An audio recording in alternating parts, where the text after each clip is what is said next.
Monday morning, and for the first time in 15 or 20 years, your calendar is empty. No meetings, no briefings, no requests, no decisions waiting for your input.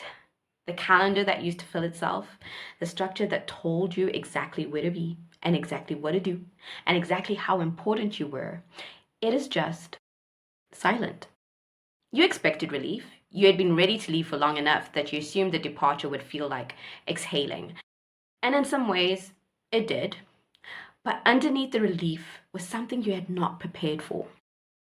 The silence where the structure used to be. And the question that moved into that silence, like it had been waiting for exactly this moment, who are you now? If that question has been sitting with you, if you're in the space between the title you left and the person you're becoming, stay with me. I want to talk about what actually happens when the title disappears and what it turns out never belonged to the title at all. Let me start with something that sounds simple but took me a long time to fully understand. The title was not just a label. It was doing a job. Every day, without me noticing, my title was answering questions I never had to answer myself. Who is she? The title answered. Why is she in the room? The title answered. What does she know? The title implied it. Why should I listen to her? The title provided the reason. I did not have to introduce myself in any meaningful way inside the organization. The structure did the introduction. My name and my role arrived together, and people knew exactly what to do with that combination.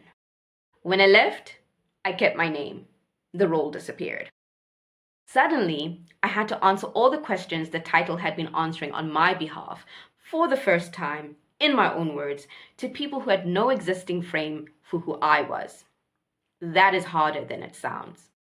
Not because the answers do not exist. They do.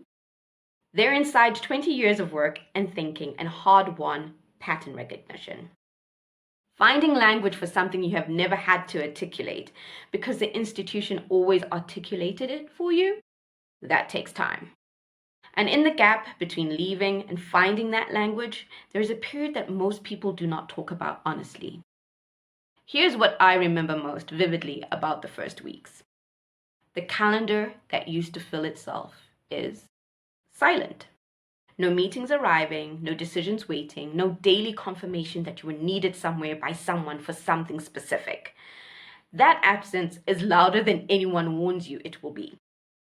What I discovered in that silence, and this took longer than I'm comfortable admitting, is that I had to re-meet myself.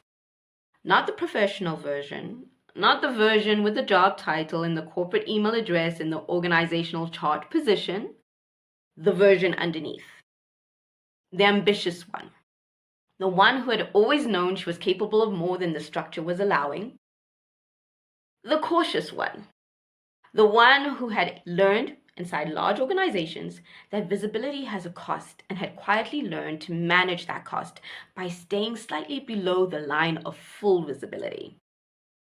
The part of me that feared being seen, not because I lacked confidence in the work, but being seen outside the structure meant the work had to stand alone without the institutional backing that had always been quietly present behind it. And the part of me that had always longed to stand completely in my own truth, without the corporate qualifier, without the organizational context. Just, this is what I know, this is what I believe, and this is the work I am here to do. Re-meeting those parts of myself was not comfortable, but it was necessary. You cannot build a practice on the outside that is grounded in who you actually are if you have not first sat with the question of who that actually is when the title is no longer doing the answering. Independence did not arrive in one grand moment.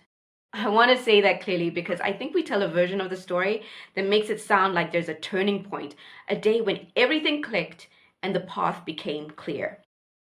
That has not been my experience, and I do not think it is most people's experience either. Independence came in small, almost hidden choices. The post I almost did not publish, the one that felt too personal, too exposed, too much like standing in a room without the corporate backdrop that used to frame everything I said professionally. I published it. The no that guarded my energy. Early on, there is a pull to say yes to everything because every conversation feels like it could be the one that leads somewhere, and saying no feels like closing a door you cannot afford to close. I said no to the things that were not right, even when saying no felt premature. The yes that terrified me, the commitment to something I was not yet sure I could fully deliver, the decision to put myself forward for something before I felt completely ready. I said yes, and then I had to grow into it. Each of those choices was small. Each one was invisible to almost everyone around me, but each one was also a brick. And the accumulation of those bricks over months, over the first year, is what eventually became a foundation that felt like mine. Not the institutions, not the roles, mine. I want to end with something that took me time to see clearly. When the title disappears, some things genuinely go with it. The automatic credibility, the assumption of relevance, the built-in audience, the structure that tells people who you are before you have to tell them yourself. Those things go, and it's right to acknowledge they go, because pretending the transition is seamless does a disservice to everyone who is in the middle of it and wondering why it feels harder than they expected.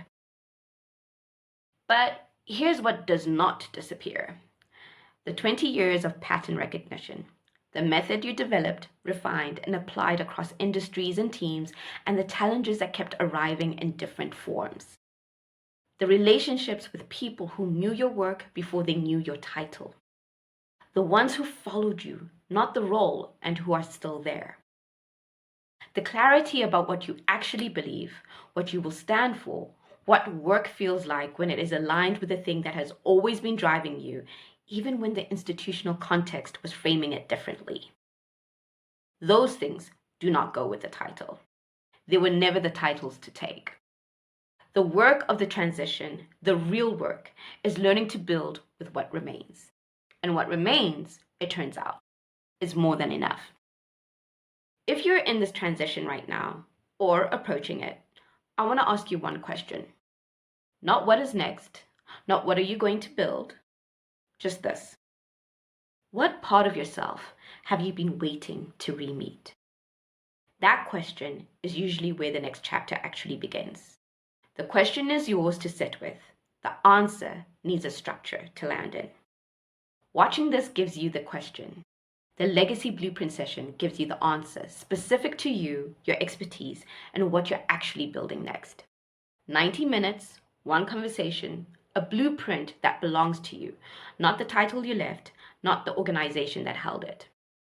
You have spent decades making other people's visions work. This is the conversation where we map out yours.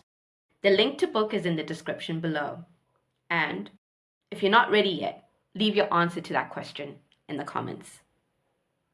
I'll see you in the next one. Thanks for watching.